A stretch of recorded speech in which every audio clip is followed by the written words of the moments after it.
எங்கடா வரமாட்டீங்களான்னு நினைச்சேன். வந்துட்டீங்க, பரவாயில்ல. நாங்க என்னைக்கு பாட்டி நீங்க கூப்பிட்டு வராம இருந்திருக்கோம். பரவாயில்லையே பங்கஜம், நீயும் வந்திருக்க. அடா ஆமாக்கா, வீட்டில் மட்டும் இருந்து என்ன பண்ண போறோம், அதான் மருமவை கூப்பிட்டா, அதனால ஒடியான்ட்டேன். எங்க பேத்திகளே பேரங்களையும் காணோம், எங்க அவங்களாம்? அதெல்லாம் வருவாங்க தாத்தா, வெயிட் பண்ணுங்க, பின்னாடியே வந்துகிட்டு இருக்காங்க. அது யாருமா ஒன்ன மாதிரியே இருக்கு? பாட்டி அதான் லக்ஸோட தங்கச்சி, பாருங்க அப்படியே இல்ல? ஆமாமா, பார்க்க லட்சுமி மாதிரியே இருக்காளே அவ. ஓ, இவங்க 2 பேரும் உன்னோட பிள்ளைங்களாமா? ஆமா பாட்டி, இவங்க 2 பேரும் என்னோட பிள்ளைங்க தான். டே கண்ணுங்களா, உங்க பேர்லாம் என்ன? பாட்டி, என் பேரு பிரவீன். என் பேரு பிரீத்தி. பரவாயில்லையே, நல்லா அழகா பேசுறீங்களே. அவனுங்களாம் வந்துட்டாங்க தாத்தா.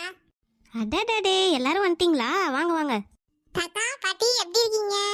நாங்க நல்லா இருக்கோம்டா, இன்னைக்கு தான் நாங்க ரொம்ப சந்தோஷமா இருக்கோம், எல்லாரும் வந்திருக்கீங்கல்ல. அப்புறம் தாத்தா எப்படி இருக்கீங்க? பார்த்தே ரொம்ப நாள் ஆச்சு. டே எல்லாம் பெரிய மனுஷங்க மாதிரி பேசுறீங்கடா.